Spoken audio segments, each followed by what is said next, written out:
সবাইকে আরও একবার আমাদের চ্যানেলে স্বাগত জানাই। আজকে আমরা আলোচনা করব পশ্চিমবঙ্গ মধ্যশিক্ষা পর্ষদ কর্তৃক অনুমোদিত পঞ্চম শ্রেণীর বাংলা পাঠ্য বইয়ের একটি গল্প বুনো হাঁস। তোমার সোনামনা কুচুমুচু বুনো ভাইয়ের দল বসছ বই খুলে। শুরু হোক আজকের পাঠ্য আলোচনা। আমরা প্রথমে এই গল্পের লেখিকা সম্পর্কে কিছু জেনে নেওয়া যাক লেখক থুড়ি লেখিকা পরিচিতি। এই লীলা মজুমদার সম্পর্কগতভাবে প্রমোদারঞ্জন রায়ের মেয়ে। এই প্রমোদারঞ্জন রায়কে মনে করে দেখো, তোমরা ক্লাস 4-এ পড়েছিলে না বনের খবর? প্রমোদারঞ্জন রায়, ওই যে প্রমোদারঞ্জন রায়, তাঁর মেয়ে হলেন এই লীলা মজুমদার। উনি সম্পর্কগতভাবে উপেন্দ্র কিশোর রায়চৌধুরী ওনার জ্যাঠামশাই হন। তো জেনে নেওয়াই যায় যে উনি স্বভাবতভাবেই ছোটোবেলা থেকে লেখক ফ্যামিলিতে বড় হয়েছেন। তাঁর লেখা প্রথম ছোটদের বই হচ্ছে বদ্রীনাথের বাড়ি। অন্যান্য বিখ্যাত উল্লেখযোগ্য গ্রন্থের মধ্যে তোমরা পড়ে রাখতে পারো টংলিং মাকু লীলা মজুমদার, তোমরা সপ্তম শ্রেণীতে পাবে। এটা সহায়ক পাঠ হিসেবে রয়েছে। ছোটদের জন্য সন্দেশ পত্রিকার যুগ্ম সম্পাদনার কাজ তিনি করেছেন। তিনি বিভিন্ন ধরনের পুরস্কার পেয়েছেন, যার মধ্যে রবীন্দ্র পুরস্কার উল্লেখযোগ্য, ভারতীয় শিশু সাহিত্যের পুরস্কার উল্লেখযোগ্য।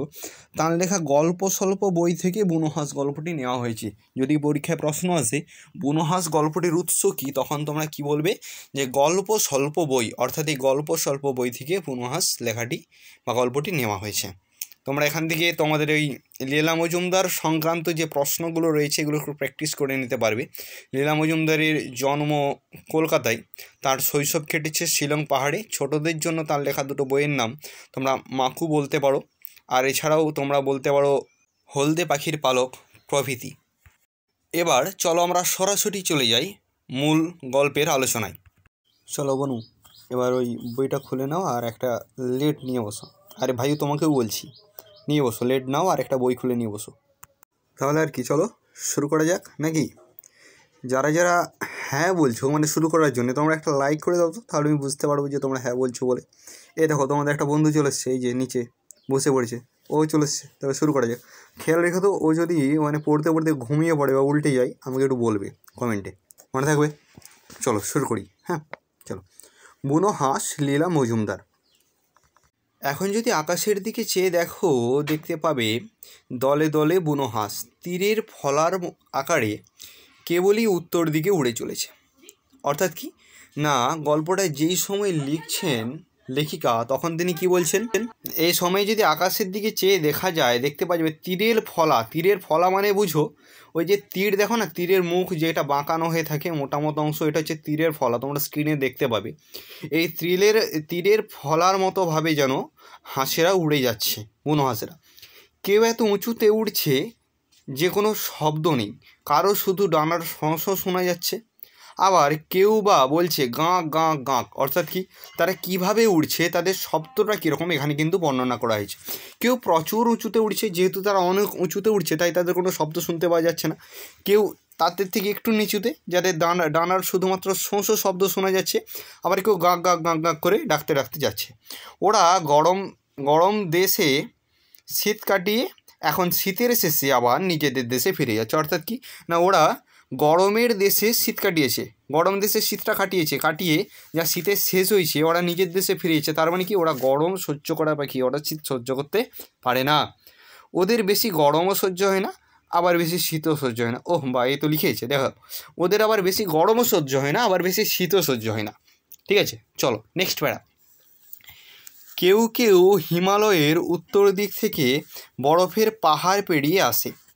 অনেকে নাকি ভারতের মাটি পার হয়ে সমুদ্রের ওপর দিয়ে উড়ে ছোট ছোট দ্বীপে গিয়ে নামে। অর্থাৎ কি না, কেউ কেউ হিমালয়ের উত্তর দিক থেকে বরফের পাহাড় পেরিয়েছে। আমরা জানি যে ভারতবর্ষের উত্তর দিকে হিমালয় পর্বত আছে। ঠিক আছে, যারা যারা জানো না জেনে নিলে আজ, পরের দিন যে তোমরা বাড়িতে সবাইকে বলবে যে দেখো আমি জেনে গেছি যে ভারতের উত্তর দিকে কী আছে, হিমালয় পর্বত আছে। অনেকে নাকি ভারতের মাটি পার হয়ে সমুদ্রের ওপর দিয়ে উড়ে গিয়ে ছোট ছোট দ্বীপে নামে। অর্থাৎ অনেকেই করে পুরো ভারতবর্ষটাই উড়ে উড়ে আকাশ দিয়ে পার হয়ে সমুদ্রের শেষে গিয়ে ছোট ছোট দ্বীপে গিয়ে তারা নামে। সেখানে মানুষের বাস নেই, অর্থাৎ ওই ছোটো ছোটো দ্বীপে মানুষরা বাস করে না। নিরাপদে তাদের শীতটা কাটায়। পৃথিবীর দক্ষিণের আধখানায় আমাদের শীতের সময় গরম, আবার গরমের সময় শীত। তোমরা বড় হলে সপ্তম অষ্টম শ্রেণীতে গিয়ে পড়বে যে আমাদের পৃথিবীর দুটো গোলার্ধে ভাগ করা আছে, উত্তর গোলার্ধ, দক্ষিণ গোলার্ধ। মাঝামাঝি একটা রেখা আছে, ওই উপরের দিকটা হচ্ছে উত্তর দিক আর নিচের দিকটা দক্ষিণ দিক। ওই দক্ষিণের যে আধখানা, ওই যে অর্ধেক করে ভাগ করে উত্তর দক্ষিণ করা হয়েছে, ওই দক্ষিণের যে আধখানা, এই দক্ষিণের আধখানায় যখন গরম হয়, আমরা যেহেতু উত্তর দিকের অংশটায় বাস করি, তাই আমাদের তখন শীত হয়। যেমন ধরো আমাদের এখন যেমন শীতকাল, তাই সেখানে তখন কী কাল? গরমকাল। ঠিক আছে, তো আবার তার ওই গরমের সময় শীত, এটাই বলেছেন।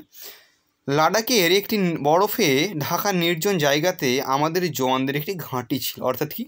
লাদাখের একটা বরফে ঢাকা নির্জন জায়গা, সেখানে একটা জওয়ানদের ঘাঁটি ছিল। পরীক্ষা প্রশ্ন আসবে কোথায় জওয়ানদের ঘাঁটি ছিল, তোমার দিকে কী বলতে হবে? লাদাখের একটি বরফে ঢাকা নির্জন জায়গাতে জওয়ানদের ঘাঁটি ছিল। বোঝা গেছে? চলো, তখন শীতের শুরু। মাথার ওপর দিয়ে দলে দলে বুনো হাঁস দক্ষিণ দিকে উড়ে যেত। অর্থাৎ কি? শীতের শুরুতে কী হতো না, দক্ষিণ দিকে দলে দলে বুনো হাঁস উড়ে যেত। কেন যেত বলতো? ওই যে বলা আছে না যে আমরা যেহেতু উত্তর দিকে বাস করি, আমাদের এখানে যখন শীত আস্তে আস্তে শুরু হচ্ছে, সেখানে তখন আস্তে আস্তে গরম পড়ছে দক্ষিণ দিকে। তাই সেই জন্য এরা যেহেতু অতিরিক্ত শীত সহ্য করতে পারে না, তাই এরা কী করতো না, দক্ষিণ দিকে যেত। বাড়ির জন্য ওদের মন কেমন করতো। চিঠিপত্র বিশেষ পৌঁছতো না, শুধু রেডিওতে যেটুকু খবর পেত। অর্থাৎ কি? এখানে কাদের কথা বলছি? জওয়ানদের কথা বলছি। কি না, বাড়ির জন্য যখন ওদের মন কেমন পড়তো, ওরা তো চিঠিপত্র বিশেষ পৌঁছাতে পারতো না, তখন ওরা কী করতো? রেডিওতে খবর পেত। একদিন একটা বুনো হাঁস দল ছেড়ে নিচে নেমে পড়লো। একদিন কি হলো না, একটা বুনো হাঁস, ওই যে দলে দলে বুনো হাঁসেরা যাচ্ছিল, ওই বুনো হাঁসের একটা হাঁস কী করলো না, দল ছেড়ে কী করলো, নিচে নেমে পড়লো। এবার কি হলো দেখো। তারপর কি হলো না, তারপর ওই হাঁসটা একটা ঝোপের ওপর নেমে থরথর করে কাঁপতে লাগলো। কেন? কারণ যেহেতু প্রচণ্ড ঠান্ডা, তারপর আবার পড়ে গেছে, নিশ্চয়ই অসুস্থতাই।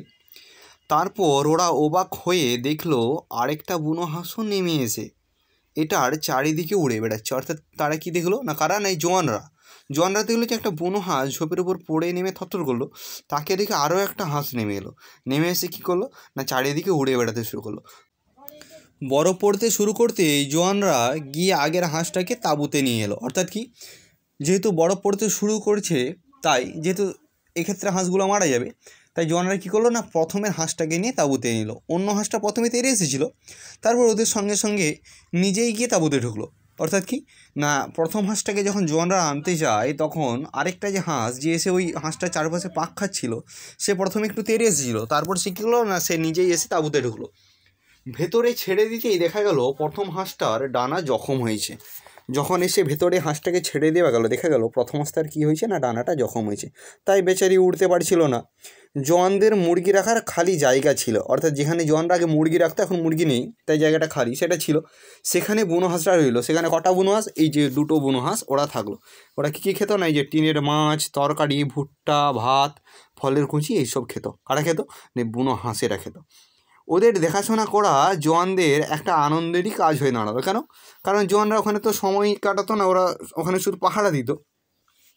তাই তারা কী হলো না, সময় অবসরে এই বুনো হাঁসদের দেখাশোনা করতো। পরের হাঁসটা ইচ্ছা করলেই উড়ে চলে যেতে পারতো, কিন্তু সঙ্গীকে ছেড়ে গেল না। অর্থাৎ পরের হাঁসটা, মানে যে হাঁসটা ভালো ছিল, সেও তার ওই জখম হয়ে যাওয়া হাঁসের সঙ্গে থাকলো। সারা শীতকাল দুজনে ওখানে থেকে গেল আর কি। সারা শীতকাল ওরা দুজনে ওখানে থেকে গেল। আস্তে আস্তে ডানা ছাড়লো, তখন সে একটু একটু করে উড়তে চেষ্টা করতো। অর্থাৎ কি, যখন ওই ডানাটা আস্তে আস্তে ছাড়লো, অর্থাৎ কি ছেড়ে গেল, তখন ওই জখম হয়ে যাওয়া হাঁসটা আস্তে আস্তে উড়তে চেষ্টা করতো, মানে একটু একটু করে সুস্থ হতো আর কি। তাঁবুর ছাদ অবধি উঠে আবার ধূপ করে পড়ে যেত। আস্তে আস্তে উঠতো, তাঁবুর ছাদ পর্যন্ত উঠতো, আবার পড়ে যেত। এমনি করে সারা শীত দেখতে দেখতে কেটে গেল। কাদের কেটে গেল? ওই বুনো হাঁসদেরও কেটে গেল, আর এই সেনাদেরও কেটে গেল। নিচের পাহাড়ের বরফ গলতে শুরু করলো, মানে আস্তে আস্তে আবার গরমকাল আসলো, আবার সবুজ ঝোপঝাড় দেখা গেল, অর্থাৎ ঝোপঝাড়ে কি, ন্যাড়া গাছে পাতার আর ফুলের কুঁড়ি ধরলো। ন্যাড়া গাছে কী ধরলো? পাতা ধরলো, ফুলের কুঁড়ি। কেন? কারণ এই যে দেখো, ওই যে শীতকালে তো প্রচুর বরফ জমে যায় ওখানে, তো প্রচুর বরফ জমে যাওয়ার কারণে তো ওখানে কী হয় না, গাছেরা মারা যায়, অর্থাৎ গাছের আর পাতা টাতা বেরোয় না, ফল ফুল হয় না। যখন এই গরমকালটা আসে, বরফ গলতে শুরু করে, সূর্যের আলো লেগে আবার গাছে আস্তে আস্তে পাতা, ফল ফুল এইসব ধরে। তারপর পাখিরা আবার আসতে আরম্ভ করলো। কোথায় আরম্ভ করলো? না ওই জায়গাটা, উত্তর গোলার্ধের দিকে। এবার দক্ষিণ থেকে উত্তর, অর্থাৎ দক্ষিণ থেকে উত্তর দিকে গেলো। দক্ষিণের যে পোর্শন মানে দক্ষিণ যে গোলার্ধ সেখান থেকে উত্তর গোলার্ধের দিকে গেলো। দেশে ফিরে ওরা বাসা বাঁধবে, বাচ্চা তুলবে। দেশে ফিরে ওরা বাসা বাঁধবে, তারপর ওরা কী করবে না বাচ্চা লালন পালন করবে। এদের হাঁসরা আজকাল তাঁবুর বাইরে চড়তো আর মাথার উপর দিয়ে হাঁসেদের দল দেখলেই চঞ্চল হয়ে উঠতো। ওই যে হাঁসরা, এই হাঁসরা কী করলো না এরা তাঁবুর বাইরে আস্তে আস্তে চড়তো এবং এরা মাথার উপর দিয়ে চঞ্চল হয়ে যেত আর কি, যখন তারা আকাশ দিয়ে হাঁসেদেরকে উড়তে দেখতো। তারপর একদিন জোয়ানরা সকালের কাজ ছেড়ে এসে দেখে হাঁস দুটো উড়ে চলে গেছে। তারপর একদিন জোয়ানরা সকালের কাজ ছেড়ে এসে কী দেখছে? হাঁস দুটো উড়ে চলে গেছে। জোয়ানদেরও বাড়ি ফেরার সময় হয়ে এলো, অর্থাৎ কি না জোয়ানদেরও ওখানে ডিউটি শেষ, আবার তারা বাড়ি ফিরে আসবে। এখন কি হলো না, এখন আমাদের গল্পটাও শেষ হয়ে গেল।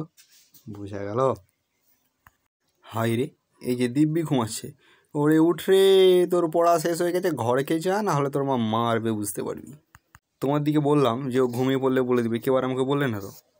এবার ওকে যদি ওর মা মারে তাহলে কী হবে? আমি কিছু জানি, নিজে যার মার খাবে, আমার কি। আশা করি সবাই সম্পূর্ণ গল্পটা বুঝতে পেরেছো। যারা যারা পারোনি, তোমাদের যেই অংশে সমস্যা সেই অংশটা তোমরা ভিডিওটা স্কিপ করে গিয়ে দেখে নিও। তাহাতেও যদি তোমাদের সমস্যা না যায় তখন তোমরা কমেন্টে বলো, আমি পরে অন্য একটা ভিডিওর মাধ্যমে এটা ব্যাখ্যা করে দেবো। তো আজকে আমাদের পর্ব এখানে আমরা শেষ করছি। যারা যারা এখনও পর্যন্ত চ্যানেলটাকে সাবস্ক্রাইব করনি তারা চ্যানেলের পাশে সাবস্ক্রাইব বাটনটা প্রেস করে পাশে অল বাটনটা বাজিয়ে দাও, যাতে ভবিষ্যতে তোমাদের আরও অন্যান্য ভিডিও তোমরা পেতে পারো। এক্ষেত্রে তোমরা এখানে বাংলা সহ আরও অন্যান্য বিশ্বের ভিডিও আস্তে আস্তে আসতে থাকবে। তোমরা আশা রাখছি সেই ভিডিওগুলো দেখলে তোমাদের আলাদাভাবে কোনো টিচার নেওয়ার প্রয়োজন হবে না। হ্যাঁ, আরেকটা ভালো কথা, তোমার বন্ধুদের মধ্যে ভিডিওটা একটু শেয়ার করিয়ে দিও, বুঝতে পেরেছো? বন্ধুদের মধ্যে ভিডিওটা একটু শেয়ার করে দেবো আর ওই লাইকটা করে দেবে। হোমওয়ার্কের প্রশ্নটির উত্তর তোমরা কমেন্টে জানাও। সুস্থ থেকো, ভালো থেকো, আমাদের সঙ্গে থেকেও। ধন্যবাদ।